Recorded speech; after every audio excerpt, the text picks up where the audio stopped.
This is a test video to see if I can do a tutorial on how to import hexagons and separate them for cutting file usage. So just a quick start.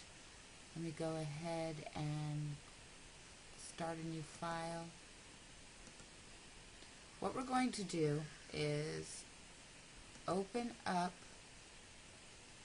our blocks. So in this case, I'm going to select block 35. These can be downloaded and saved from a link provided from the ebook version of this book. So I'm going to go ahead and pick number 35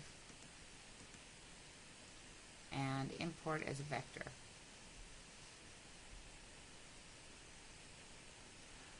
As you can see, it imports the hexagon in real size. You can check this by dragging it, selecting it, and moving it around so that you can see this 2 inches, but it will import it in real time. A couple little notes. Right-clicking brings up menus. Left-clicking selects. So what we're going to do in this case is go to our trace window, which is up here at the top. Select our trace area. Left-click diagonally over the pattern. And we're going to trace inside and outside, so it's the entire image, this one here. That easy.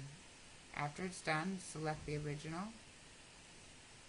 You can tell if it's your original if you wait till you get a little hand and drag. So obviously that was the pattern, and the original, and select the original, is here. Once the original is selected, you can actually hit delete and get rid of this. And now you have basically a cutting file. But there's a little bit too much going on. If you blow it up, you can see there are double lines. We don't want that. So we're going to select this image again. Let's back out so you can see it. Select this image again. Too much back out. Right click on it. Release compound path. Click outside of our selection. And now, if we were to touch the design, we can move individual pieces.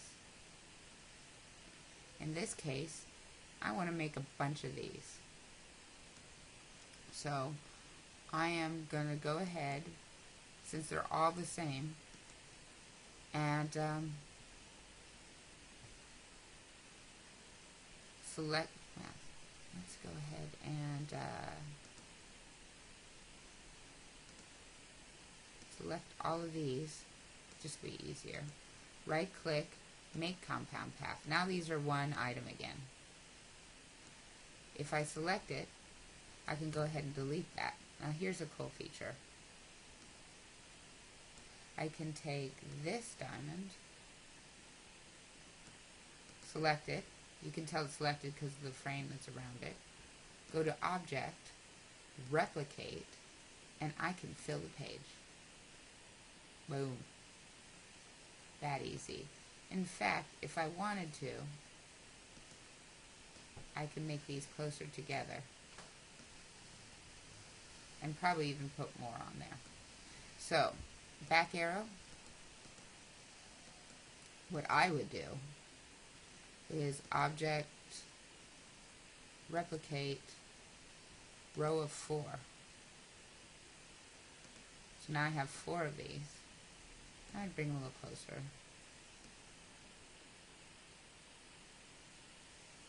Like this. And then select them all. And again, replicate, go page. That easy. after you have all your cutting lines, you would go to cut settings, cut outside edge in this case because I didn't put holes in the center. I like holes in the center so I can remove them later. Select cardstock. You can see the blade select,